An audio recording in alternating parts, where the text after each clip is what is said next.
Never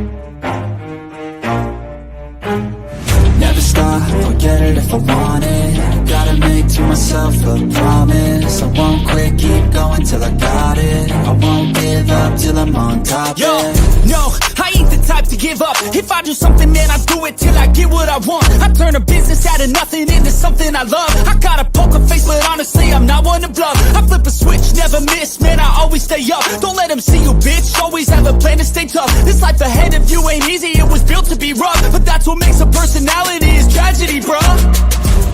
So keep your head on your shoulders. Now we ain't out here moving rocks, we out here moving boulders. Now we ain't getting posterized, we out here making posters, and we ain't got nothing to hide. What up? Welcome into Pregaming here at Sports Money, Monday to Friday, 6 p.m. You know what it's at. This is what we do. Gonna beat these books up tonight. Gonna build off of last night. Gonna keep it running and gunning. And we just got to cash. How about that? We just made some cash. The afternoon action in college basketball. It's going to be heating up over the next 2 weeks with these tournament games that are being played. And we fired again. Got another easy winner in San Diego, the under 143.5. Easy. It was never in doubt. I'm glad I stopped watching the second half because I didn't need to go through that sweat. It looks like it finished at 140 and an under 143.5.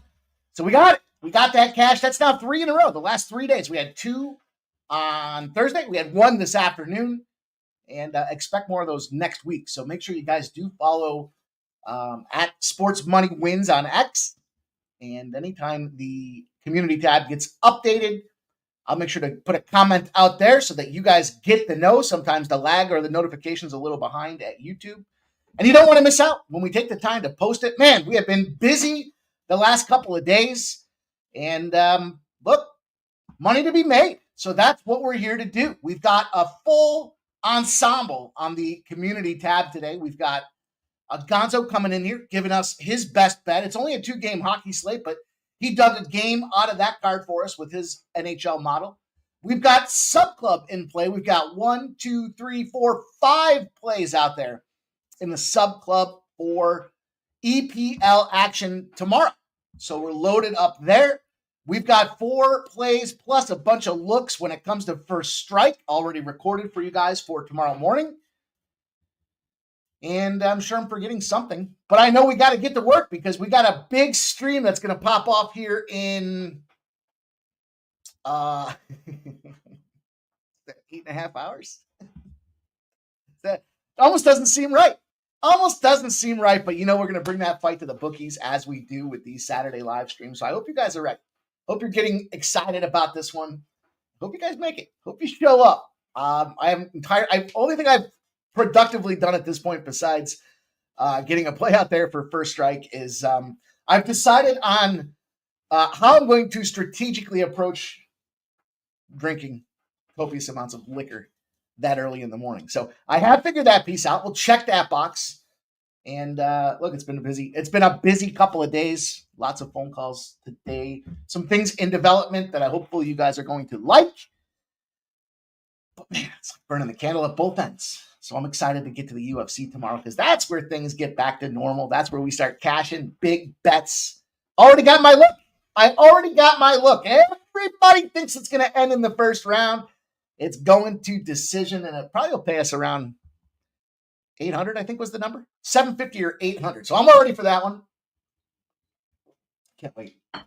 Jacked up about this thing. So, anyway, we've got lots of capping to do. We've got action out there. We've got to get that money.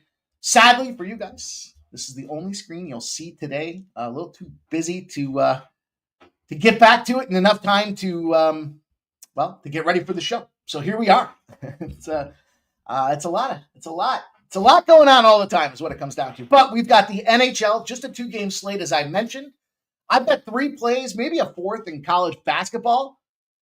College football's got a 3-game slate tonight. I feel like each of those games almost sets up identically. But I've got 2 or 3 plays there. And then the NBA. Look, let's get right to it. Let's get right to the most important thing. He's back. Yeah. The auto ride until further notice. Let me just start the show off before we even get to any of the butt rubbing, line reading, trend setting, injury analysis or any of the rest out there, you kind of go back to him. Until further notice means keep playing him until I say stop. So let's go. And it's a nice plus 115 price tag. So let's get that one right out of the way. That's going to be good cash for us tonight. I'm excited. You've been cashing first quarters and first halves. So let's not put too much emphasis on. Let's not jinx him tonight. Let's not put too much pressure on him. But I'm going to open up the show with an NBA prop before we even get to the rest. I don't want anybody to miss that one. And it's go time. So let's see. Let's see what we've got going on out there. Let's see. Let's take a look at last night. How did we do last night? Well, look it. This one completely imploded. Blew up on myself with this one. Look, if you lose the bet, it's the wrong side. Pretty obvious. Not one of those guys that's like, it was the right bet. No, it was a loser. It was the wrong bet. But for what it's worth, the Cleveland Browns set NFL history last night. They're the first team in NFL history to commit 3 or more turnovers, have 8 or more penalties, only convert 1 third down, have less than 25 minutes of possession, blow a 12 or more point fourth quarter lead, and still win the game. So, what are you going to do? What can you do? Can't do shit. But we nailed this thing like the old split hog that it was supposed to be. Defense optional was indeed that. This one got sweaty, though. We'll take this L. Tennessee Martin. I think the final score was 158. You know what's funny? I had 158.5 earlier on. And then it moved. It's not funny. It's a loss. But it moved to 155.5. And then it ends at 158. So it was like sharp line, I guess is what it comes down to.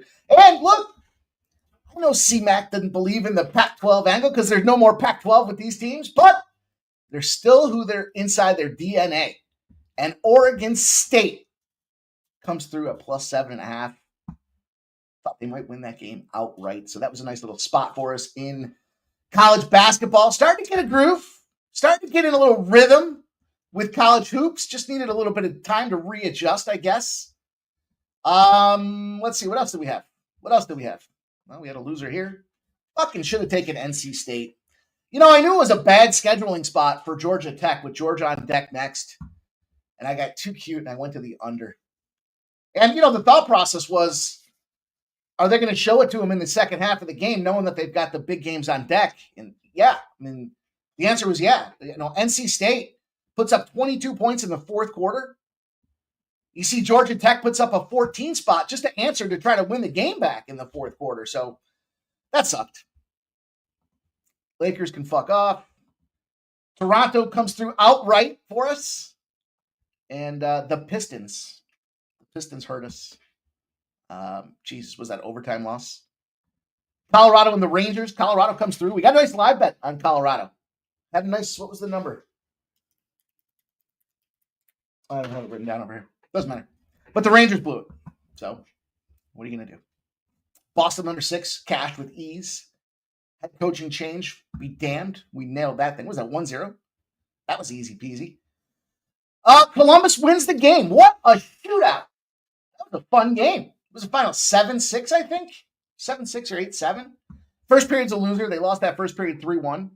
But at plus 163 on the money line, fucking nailed that thing 3 days ago. Talked about that game being the throwaway, and sure enough, now, they didn't really throw it away. They bet. That's what happened, but I don't think they cared. I don't think it mattered. I mean, yeah, you don't want to lose, but we talked about that. Nailed it. NJ under 6, ends at 6 on the nuts. 4-2 final for New Jersey. So depending on the number that you got there, win or push. So all good. All good. 7-6 was the final in that Tampa game. Unbelievable.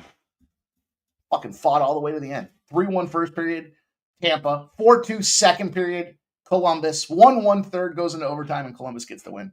Crazy. So, you guys know the deal. Time to hit that thumbs up button. Need your guys' help. Help us grow this thing. Help us attract new eyeballs by way of recommending us to friends and peers, and the YouTube algorithm. By you getting that thumbs up button, it takes people that fall under the same demographic as us. It tells them we're here. It promotes the channel. And then they will come in with their sharp eyeballs and share their best bets. So by hitting that thumbs up button, inevitably, we will all make more money. So let's do just that now. Close the comment section, hit the thumbs up, pop the comment section back open, and then we'll get to work.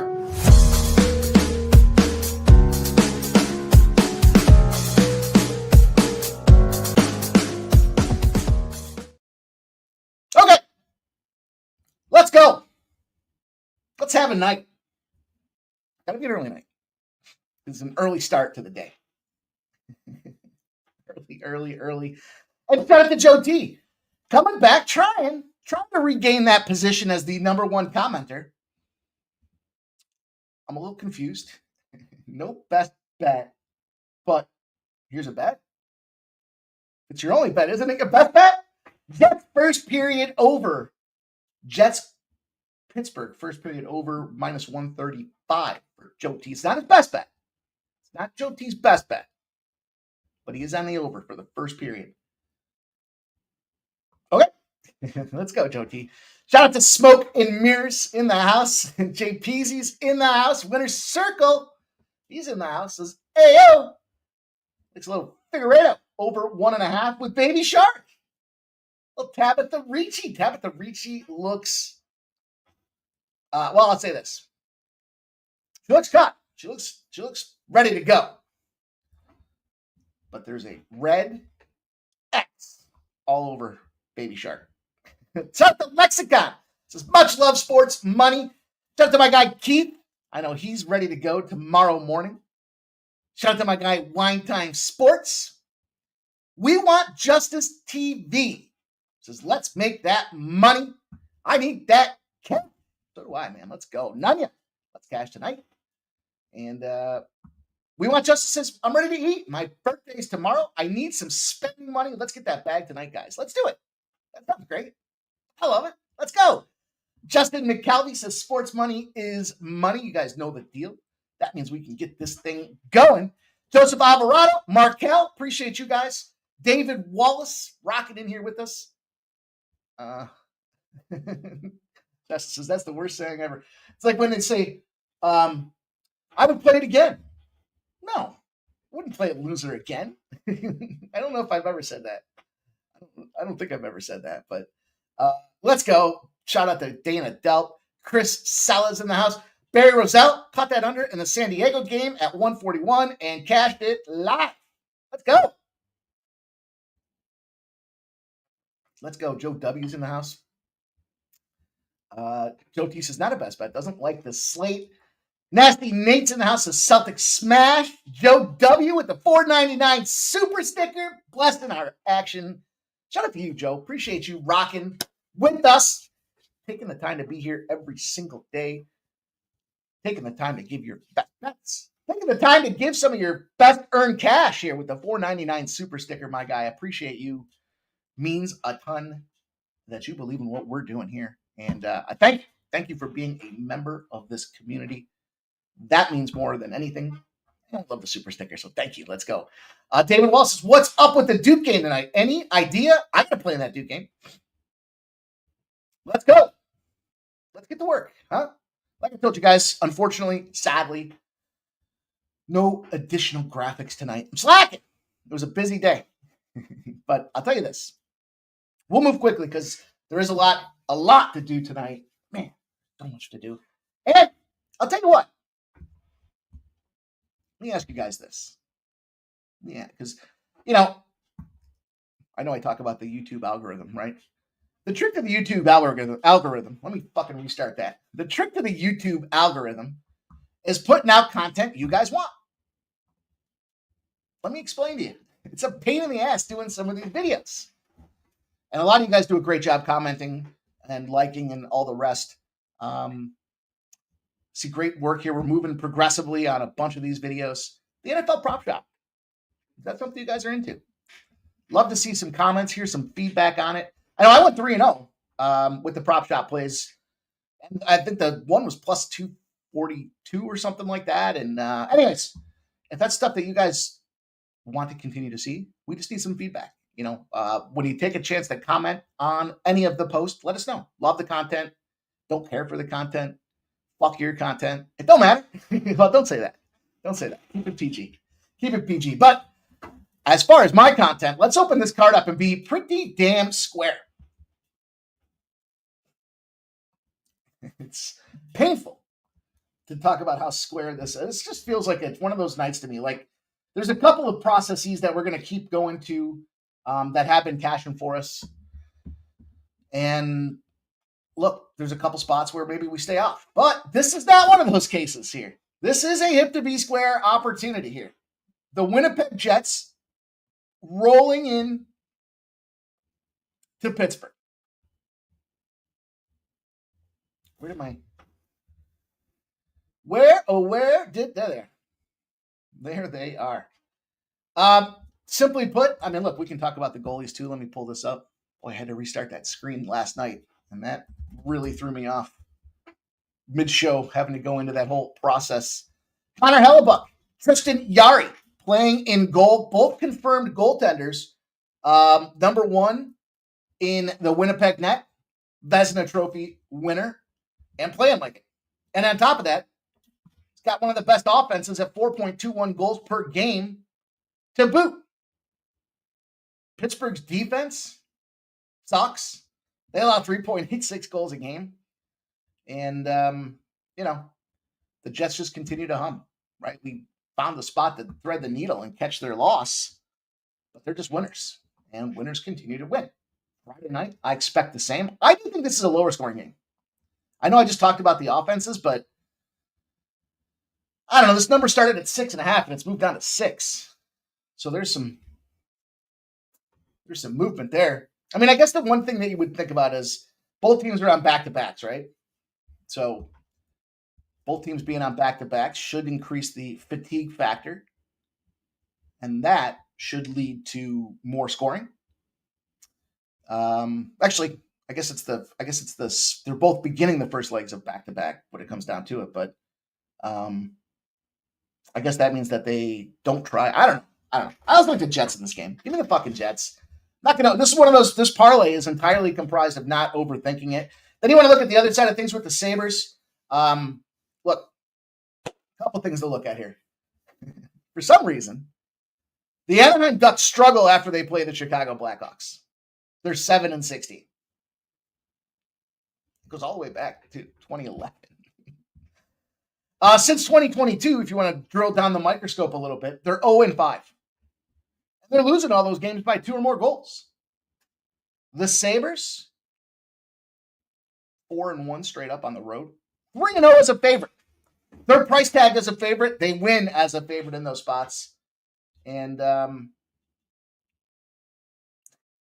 3-0 as a favorite against the Ducks after they played the Kings. It's weird. I don't know what that connectivity has to do with anything other than it's like we got a great sandwich. We got not a sandwich spot, but we got a Ducks post Blackhawks, and we got in a cell, and we got a Sabres post Kings in a bye, and they just happen to be playing each other. So we're gonna take it. Like I said, it's super square. I know, it's plus 140 price tag. It's not horrible. I just hate to have two. Listen, if you want to take them both straight up, you want to take them both -1s. Yeah, I get it. Shout out to Nasty Nate. This is almost time for bed. It is almost time for bed, Nasty Nate. It's almost time for bed. I know, man. It's like, I was thinking 10 o'clock. 10 o'clock would give me 5 hours? 5 hours, maybe? I don't know. Anyhow, that's it. There's not a lot to sell on this package here. It's just straightforward. Jets are dominant. And the Sabres are in that spot where we've got post games that teams have played. And I like it. I mean, it's a big number on these Sabres. I wouldn't lay -162 for the Sabres. I don't care if they're fucking 3-0 after they play Jesus Christ. It's not going to happen for me. That being said, whatever. You see the numbers. You see how I'm playing it. I really like that under in that Pittsburgh game. I really do. But anyhow, nothing to belabor here. We're going to hammer this Buffalo Jets. One parlay, one play in the NHL. Let's make sure it pays at plus 142. Let's get in some college hoops. I've got four games. Whoa, 4 games in college hoops for you guys that starts at 7 p.m. So let's get to work here. We got a big college basketball slate, biting off a little bit more than I wanted to chew here, but it's okay.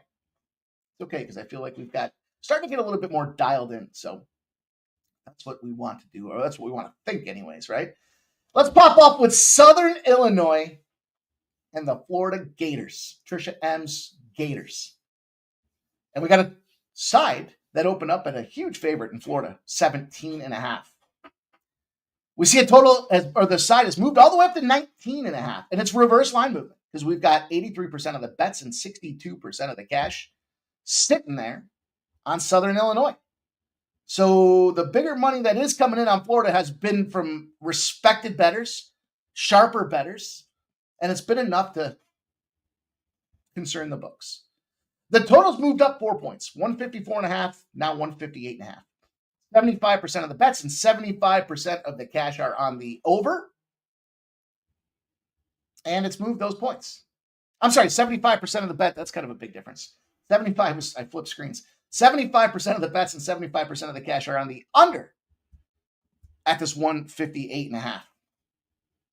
That's going to be the spot that I'm jumping in at.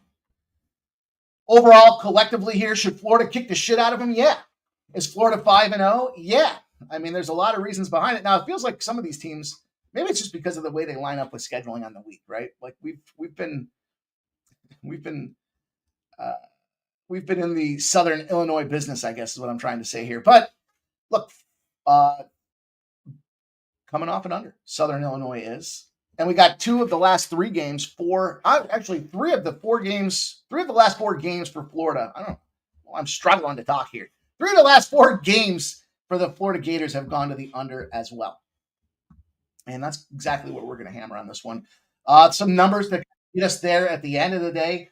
I wanted to get in on Florida, but my concern, they're in a bad spot on the schedule. Home favorites off a win, but a spread loss that were in the favorite role. Yeah, they're 35-5 straight up, but they fall to 12-28 against the spread. And this number's moved a couple of points that might just be too many. But the under is 29-11 in that same system. When the total's over a 150, we got a 29-11 to the under. That's a 2-to-1 ratio for us. It's a little over 2-to-1 ratio for us out there, which means that we're hitting about 70%. And it's good enough for us to get to the window. We'll start this one off. Not going to take the side. Although, if I was going to take the side, I would look to the first half for Florida. Because that number just tells me that they go, that trend specifically tells me they go up so much that they lose focus that last 10 minutes. They start bringing in their underclassmen. And there's going to become a size difference where Southern Illinois is not done. They're trying not to get humiliated. They're going to play to the last minute, and that's where the backdoor cover opens up. Watch this game end. Watch this one end at an 18 points, right? Because the line opened up at what? 17.5. Now it's sitting at 19.5. Watch this end right at 18 on the nuts. But either way, good enough for us to take the under in this game, and we'll roll on. We will move her right down the tracks. Let's take another look here. This Joe T's going to hate my card tonight. I was actually thinking that as I was putting it together. Just think, fuck your under. Fuck your over, Joe T. Here's what we're going to do. Here's what we're going to do is we're going to play a bunch of unders tonight. And I think that's a good move here because I love the adage there that our friend had told us, look, public loves the overs. And what happens on Friday nights, the public gets paid. So they got a lot of money to get to work with out there. And why not? Why not? So let's look at some unders here. Let's look at Hofstra and Houston. Need I say more? 24.5 has moved up to 28.5. Houston should beat the brakes off of Hofstra. 86% of the bets and 84% of the cash are on Hofstra. Then we look at the total, and here's what we wanted to see. 93% of the bets and 93% of the cash are on the over. Everybody thinks this game's going over the number. The total has not moved 1 cent.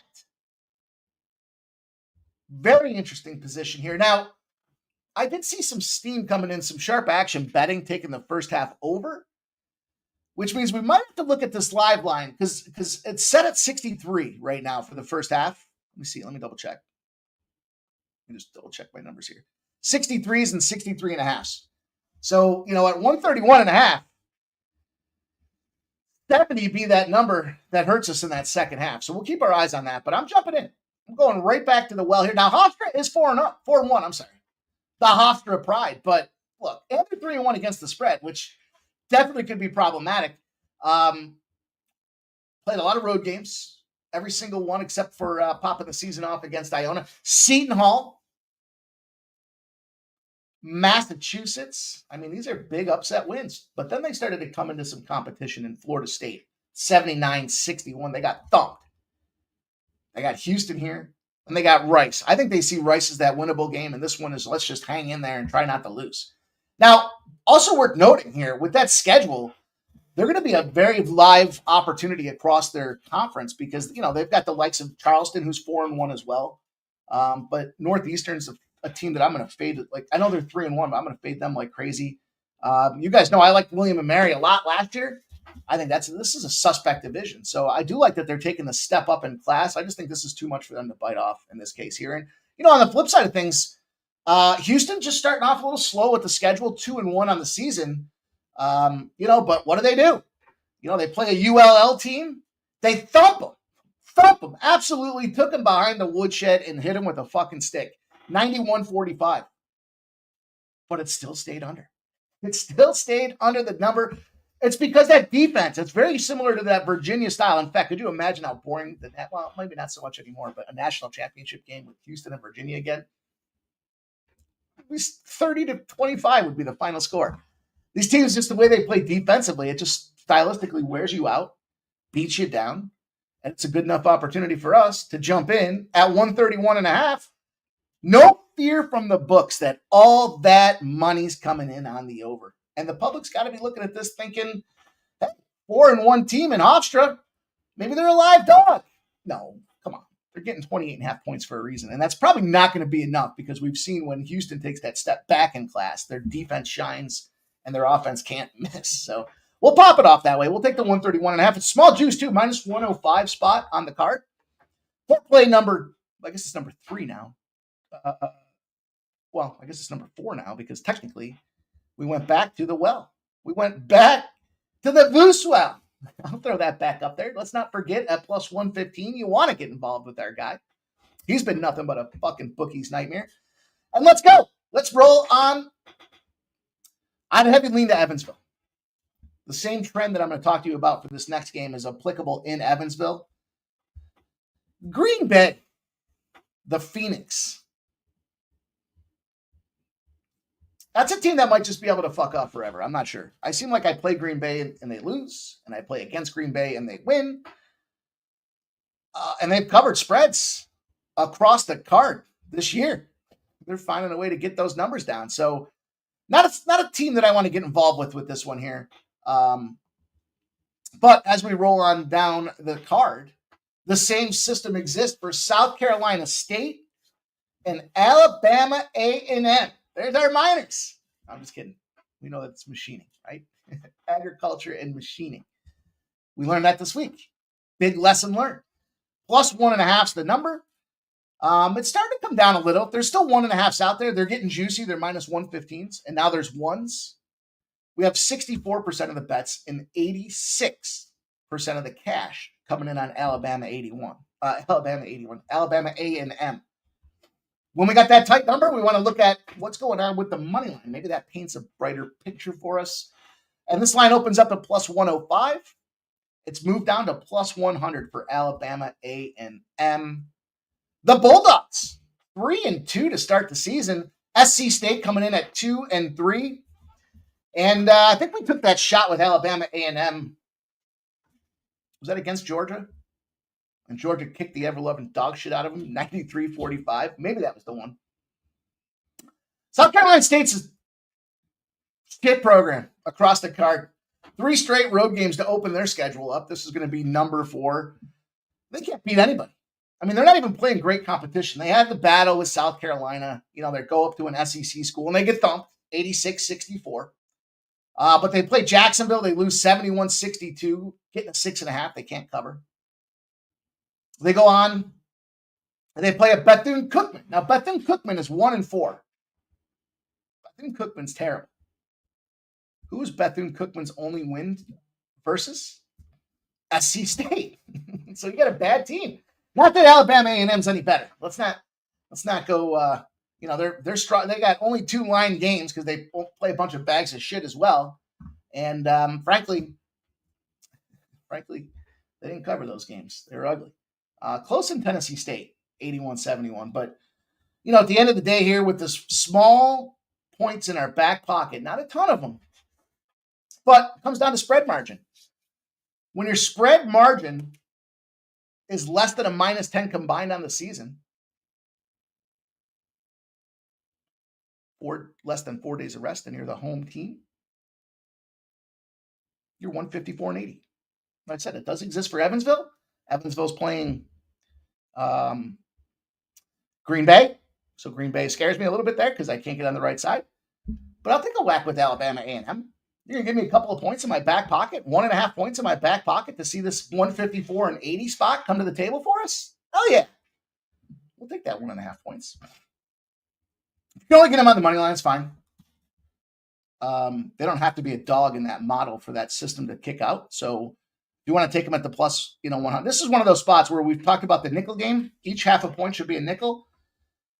The money line at plus 100. The plus 1.5 at -115. There's 3 half a points in there, right? Half, 1, and 1.5.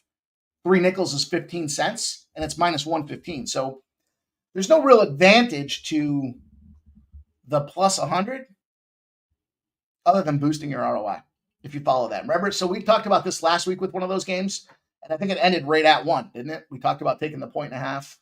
And it ended right at 1. So just some things to be looking for. But I try to look at that. I use the nickel rule when it comes to that spread betting and where's the value lie. If you're not getting that nickel, then it's not worth it. Just at the end of the day, and take the 1.5, lay a little bit of extra juice. Now, for all different strokes for different folks. Chris Sella says Houston -11.5, under 68.5 first half.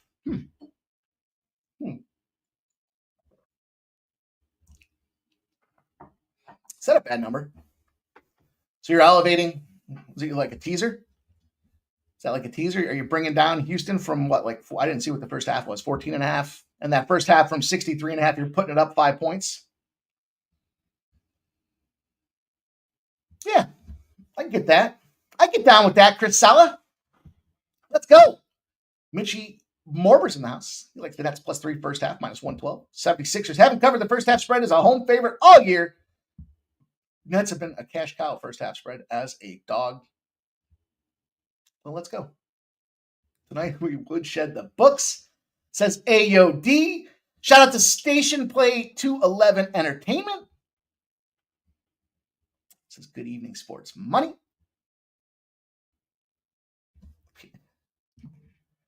Barry says, can you post some pics on the UFC pre-fight? Sure. Yeah, we've got first strike out there. It's only a 16, 17-minute video. That's 4. It's a 12. I think it's a 12-fight card, so that's a third of the card right there. Maybe we'll look at some parlays. Maybe I'll put together a little fight finish type of parlay. We'll see what the fellas have to say. Sure, seems like a reasonable request. Post it out there for our members. Let's go. Smoke Amirs wants to get the cocktails flowing. Man. Joe W says, I have Bama A&M at -1. What's the money line? Now there's the reverse equation. Right? Is it -110? Is the money line even money at that point? Because then I would take or I guess it would be -120, wouldn't it? Would it be -120? Curious about that book.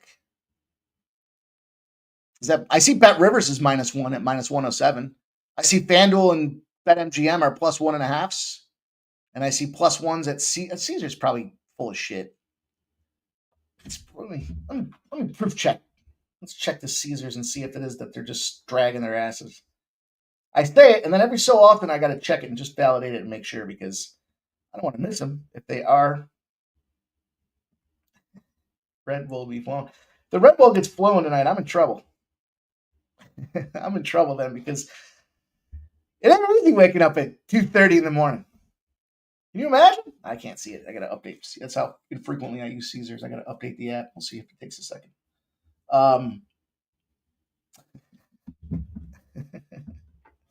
BetJack, says Joe W. Okay. Nunya parlayed. Owen McCown, UTSA, 2+ passing touchdowns. Floyd Chalk, 39+ rushing for a +165. I like that. Only 5 minutes eclipsed before first score UNLV San Jose State. It's going to be rainy. Start the googly-eyed UFC ring girl.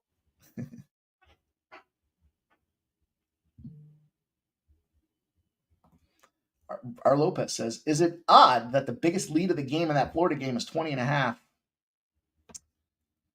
You know, I've never really looked at that, our Lopez.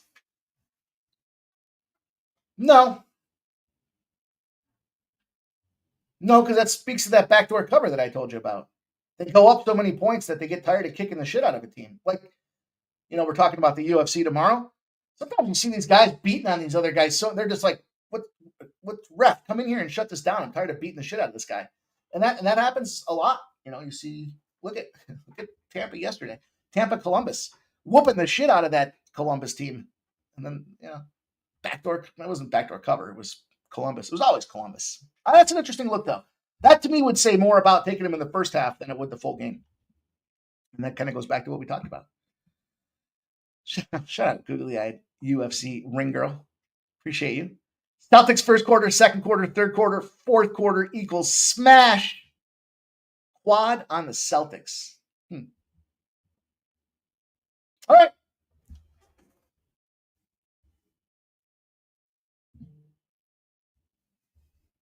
Here we go. Juggler 23. Actually, I was reading it first.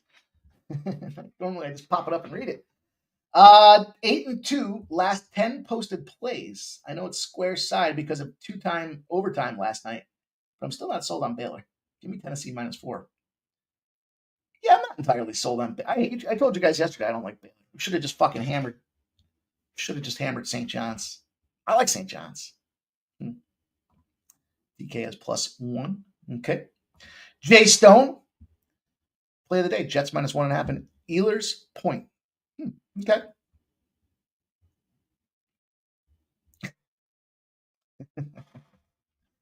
Got it to Trisha M in the house. All right, let's go. Last game. Last game here. Yeah, so we got the A&M side. We'll go to this Duke game. I'm on Duke. I'm taking Duke. Now, last game we talked about the lights being bright, the opportunity kind of being challenging for Flag. Well, he's going to be a phenom. There's no doubt he'll be a top draft pick in the NBA. Look, this line opened up at 1.5. So it hasn't moved. They got 75% of the bets and 86% of the cash coming in on Duke. The totals moved 5 points, 155.5, all the way up to 160.5. And it's interesting because 81% of the bets and 80% of the cash are coming in on the under. I think the under in this reverse line move. I think they're baiting you into taking the over. Is what's happening in this game. And I know this is the reverse head fake where they're showing you all that money coming in on one side and they're pushing this number up higher. And yeah, I mean, if you look at these two teams offensively, they roll. You know, the thing about Arizona, though, is that loss against Wisconsin was a problem. They get 88 points. They let Wisconsin put up a 103 spot on them. Wisconsin, to me, seems like a team that's typically known for the under. Then you look at Duke, and yeah, the thing for Duke, they're not trying to they want to rebound off of that Kentucky loss. Now, we were on the right side of that one. We talked about the age, right? The age, the juniors and seniors versus a team built on freshmen. But they got their bounce back. They kicked the dog shit out of Wofford. 86-35. Well, that's a perfect spot for them because they got to eat a little shit.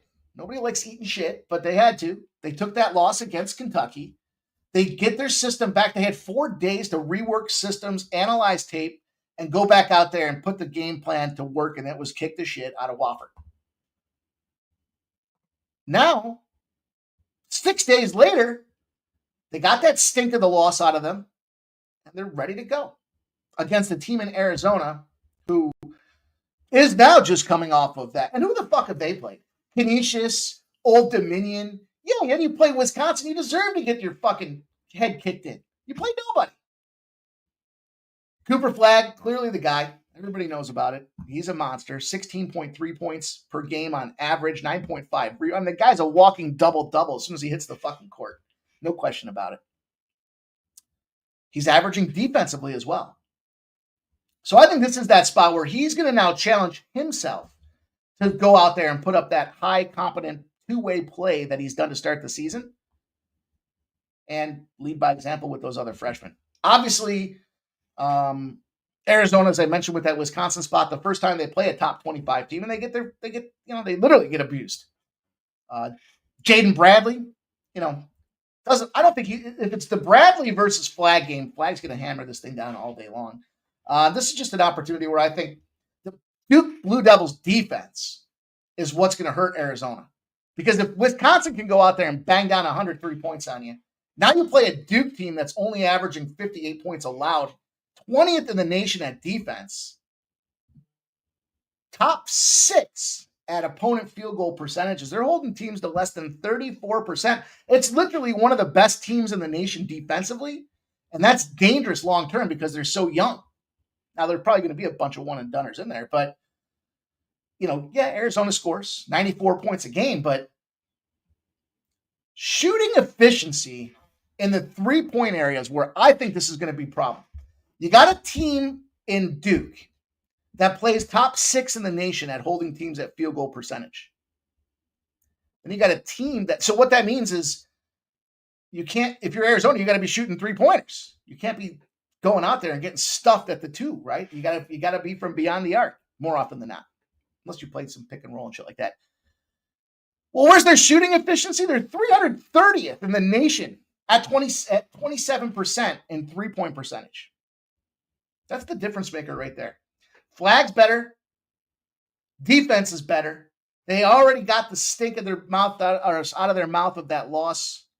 They're going to come back out and challenge themselves. And this is the game where I think we can see our guy, Cooper Flagg, rise to the occasion. That's Duke plus 1.5 for me. Duke money. Duke's going to win this game outright. Doesn't matter. Take whatever points you can get.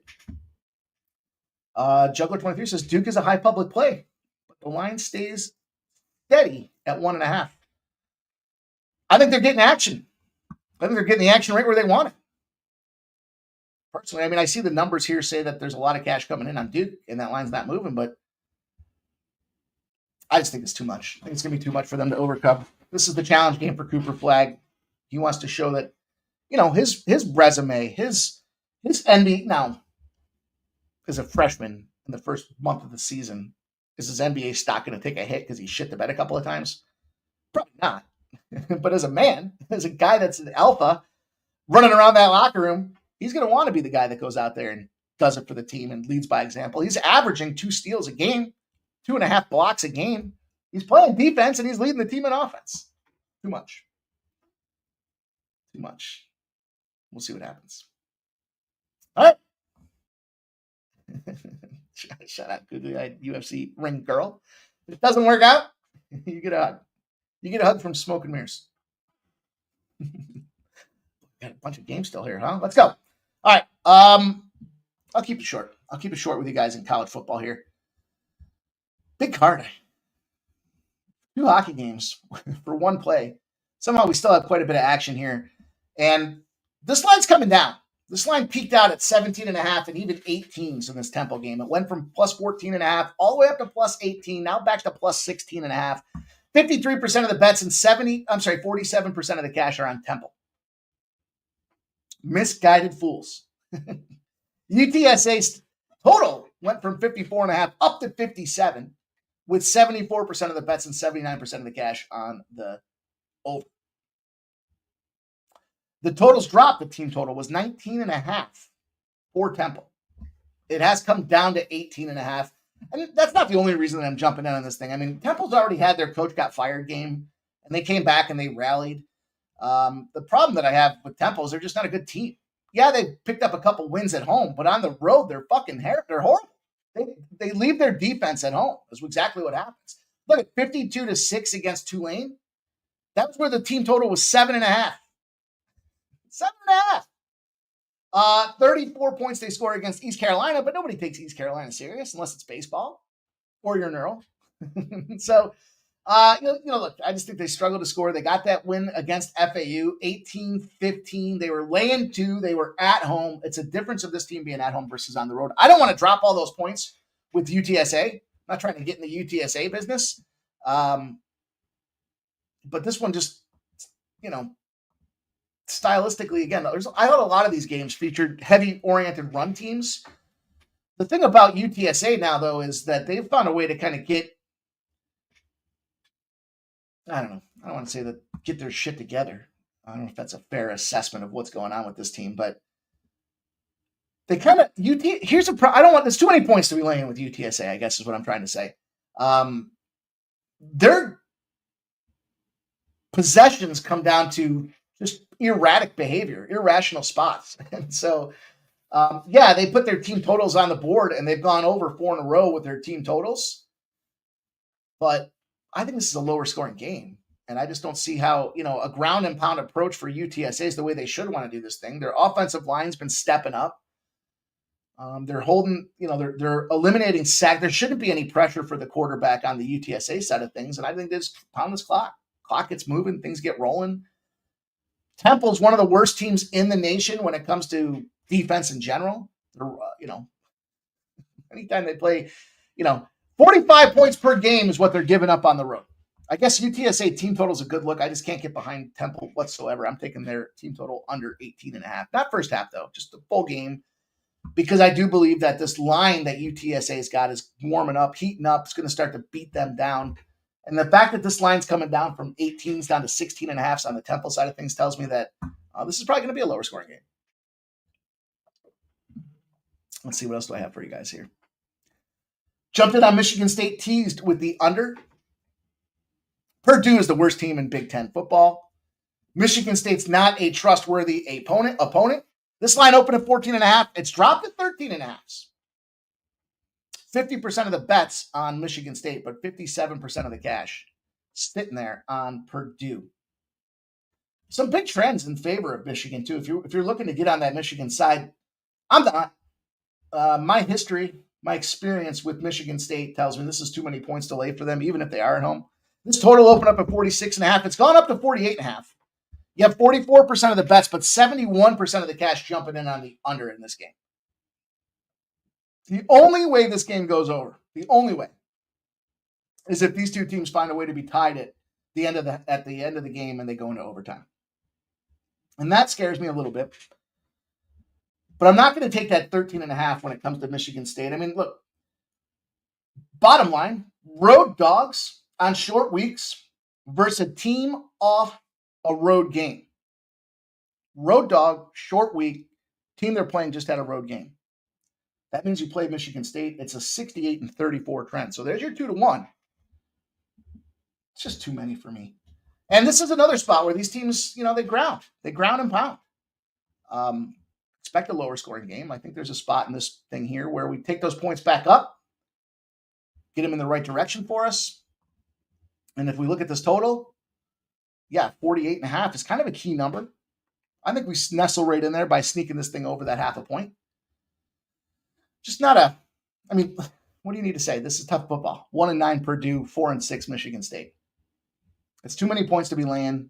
I don't want to take 14 in case this is the game Michigan State comes out, but I still can't get the view of the Michigan State coach assaulting his players on the sideline because they were out there not running the game plan the way he expected. And they're coming off of 3 straight losses. So Michigan State's 4 losses in their last 5 games. Their lone win was 32-20 at home against Iowa. Purdue was getting 30.5 against Penn State. They got whacked 49-10. A Penn State team that's on their backup quarterback with a bunch of secondary issues in defense. I mean, they got shut out against Ohio State. They scored 10 points. How about this?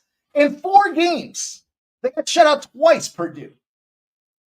They scored 20 against Northwestern. They still lost that game. And they scored 10 against Penn State. So they got 30 points in 4 weeks. 2 donuts in there. Need I say more? We'll take that opportunity. We'll run with that thing because I think that's a nice little teaser for us. And then last but not least here, I remember the Friday dogs. So that does concern me just a touch. And that's why I'm not jumping. Which dog's going to win? I can't see it being Temple. Would it surprise me? No. General rule around this household is fuck Temple. But can I see Purdue making this their Super Bowl and trying to go out there and finish their season? I mean, they're done. Michigan State's playing for bowl eligibility. So that's the big thing that Michigan State's going in their pocket. Purdue's got no chance. Their season's over. What about UNLV San Jose State? Could this be the spot where the dog is live? Maybe. Line open at 8.5. It's dropped to 7.5. And you got 56% of the bets and 57% of the cash on San Jose State. So you've got correlated movement with that point. Then you look at a total that's dropped 63.5 down to 60, down to 59.5 as well. And that's where I want to attack is the total in this game. I kind of do feel like, could we see San Jose State? I don't know. The thing is, UNLV's big loss that they took this year, we had it. We talked about it. We were on the wrong side of it, unfortunately. That Boise game, 29-24, they were getting 4 points. They lost by a 5 spot. Now, they could have packed it in and said, screw it, because that was where they were still they could be one of those group of fives that gets into the tournament automatically gets into the college football tournament, automatically if they had gone out there, beat Boise and win the conference. But they lost that game. They don't pack it in. They go out there 29-27, sneaking a little loss out there, or sneaking a win in against Hawaii. Now they were on the island, so they had to travel. Off of that bad, heartbreaking loss, they were laying 12.5 against the Warriors. They won, but only by 2. San Diego State Aztecs. They were on the tracks, and the train was absolutely coming through. They got smashed 41-20. And San Jose State, win one, lose one. Win one, lose one. Can't find their footing. 42-21 against Boise State. So UNLV's definitely in a position where they can win this game. They can win out. They can go back out there and have a big rematch, which would be really cool to see them play against Boise State again. Because those probably are the 2 best teams, hands down, in the conference. Class of the conference going back out there for a rematch, and the winner gets a chance to go to the playoffs. That would be a pretty cool story. I don't know if it's a fairy tale, but San Jose State's motivation is to stop them from doing that, rebound off a truck stomping from Boise State. And the problem they're going to come across here is the fact that UNLV does a pretty damn good job. They got 16 picks, UNLV. That's top 50 in the nation. That's a successful defense. That's going to hurt this San Jose State team and keep moving. Both teams play well midfield. Both teams suck horribly in the red zone. They can't get touchdowns. In fact, they throw turnovers. UNLV's only scored touchdowns on 29 of 58 red zone trips. 50%. And only 19 field goals when they're in that position. It's bad. It's a team that can't score. San Jose State does allow touchdowns in the red zone, but they're not much better at it themselves. This is just an option for me to take the under. I told Jover he wasn't going to like this card because it's another under for me. I just think all 3 of these games fall into that. It's going to be somebody's going to have a blowout. Hopefully it's UTSA that kicks the shit out of Temple, and Temple doesn't score at all and keeps them off the field. The best way to keep an offense off the field is play a strong clock-pounding offense and let these games tick, tick, tick away. Okay. Somebody mentioned this earlier. I am on it. There we go. Sports Money, Mike. The Mel POD. He likes Winnipeg -1 at +106. Shout out to you, Mel. Thank you for sharing with us. Redbeard's saving his play. He liked the Michigan State play. Saving his place for the UFC, though. Okay.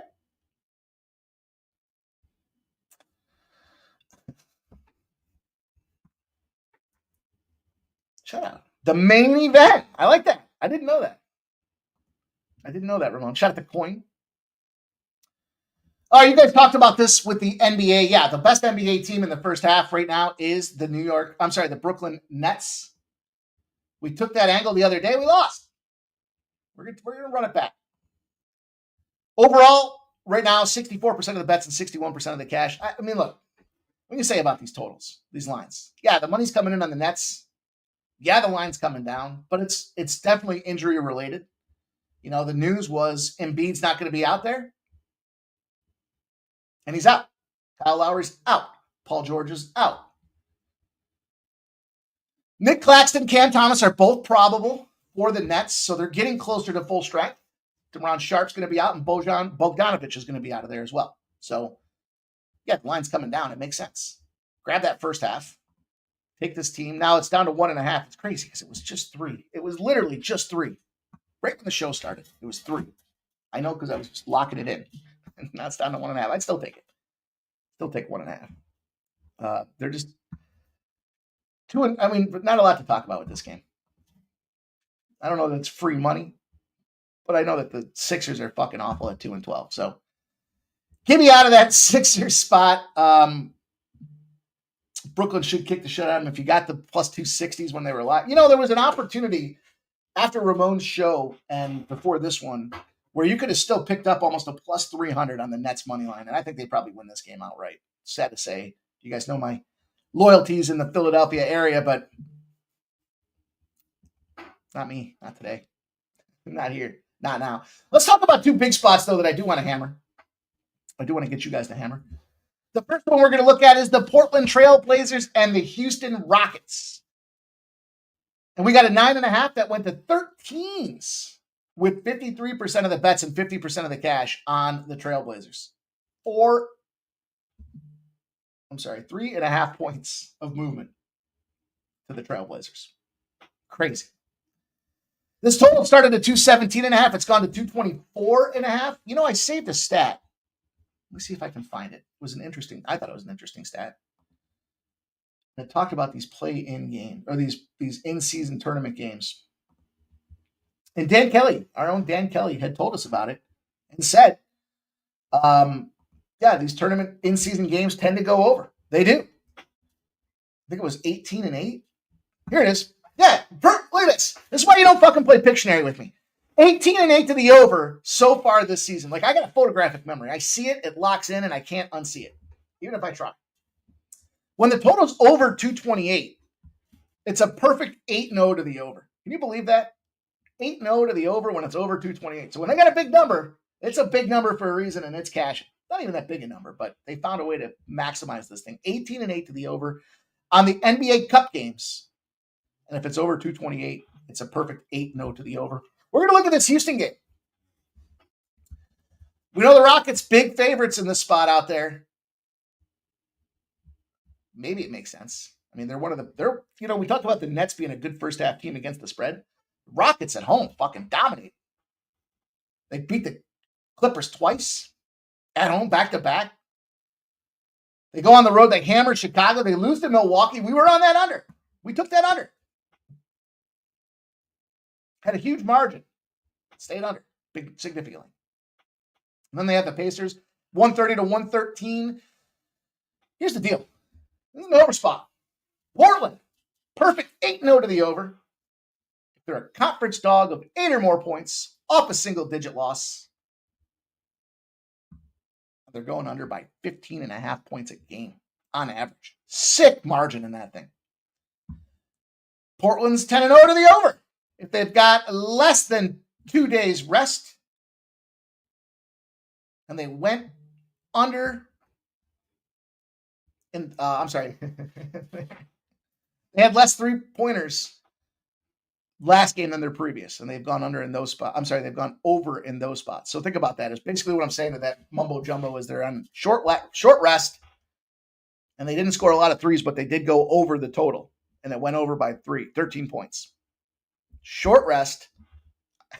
I'm struggling to talk today. Short rest. Less 3-pointers than their opponent, but the game went over 13 points. That just means they were effective from the field goal positioning, right? And then Houston, a 9-0 to the over. After a home win, they shot better than 44%, and and their assist to turnover ratio was over 3, 15.4 points a game to the over. 3 solid numbers on the over in a row. Now this one's sitting up. This one's gone up. So we got to attack, but the margin is so hefty. You guys very rarely have I ever come in here and been like, this one's moved too many points and I can't justify it. Because we look for the margin. We're not trying to come in here, and that's why I always struggle with, posting plays overnight from the night before. You guys know my philosophy. Late betting is great betting, and if the number doesn't work, well, I'm going to go celebrate a win because I played it last night and you guys can't get on it. Hell no. It's foolish. But I'll take the over 224.5. I still jump in there. I told you guys, we got double-digit margins here, so the fact that we've moved 7 points from the opener still has us a good 6-pack of points in our back pocket. And then last but not least, I'll give you guys one last game here. This is the team doesn't lose 3 times in a row situation. Now, we're tiptoeing around thin ice. That thin ice is the Clippers game. This line opened at 5.5. It's moved to 3. Plus 5.5 for the Kings, now -3. 65% of the bets and 59% of the cash on the Clippers at home. And the totals dropped from 225.5 down to 219.5, despite 86% of the bets and 76% of the cash being on the over. Under moving. And what the hell? The big question mark you got to ask yourself is, why did the Kings move to that big a favorite? Well, Kawhi's out. Norman Powell's out. But I think sometimes the books really do see some of these trends, and they're like, fuck, we got to calibrate this thing accordingly. Bottom line, Sacramento Kings win one, lose one, win one, lose one, win one, lose one. They're 1-4 in their last 5 against the spread.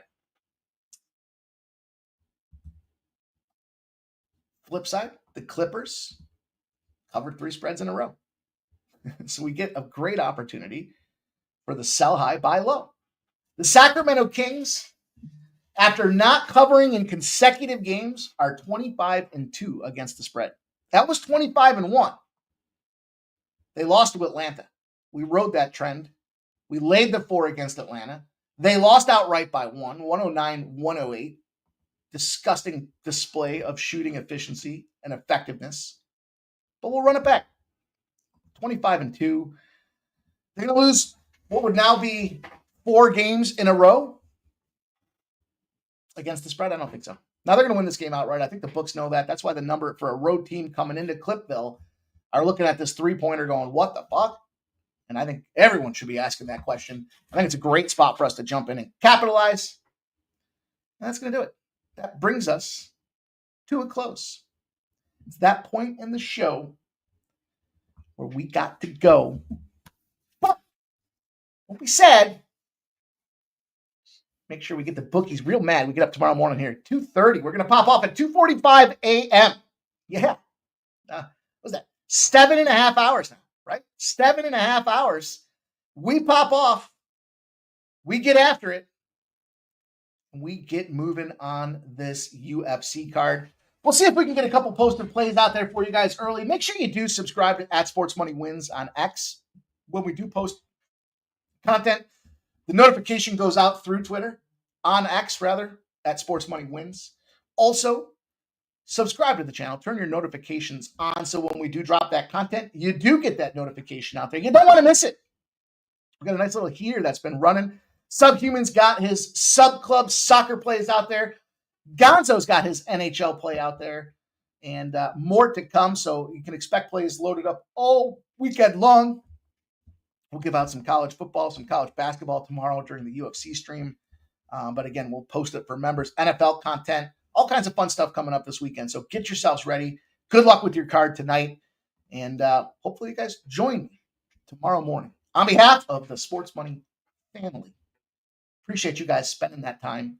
Make sure you do check out, I was going to say the morning steam, but we'll be on tomorrow morning before the morning steam. That's going to be a lot of fun. Shout out to all you guys. Make sure you hit that thumbs up button, please. If we can get to 100 likes, we were damn close yesterday. We had 91. We get to 100, give away some merch for you guys. Appreciate your time. Good luck. Have a great Friday night, and we'll see you guys tomorrow morning.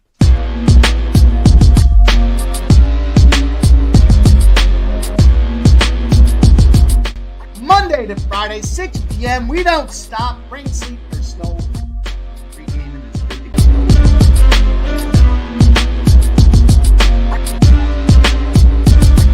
Snow, Curtis blow, flow, fuck all you haters. Fuck making bitch using best simulators. Fuck cashing in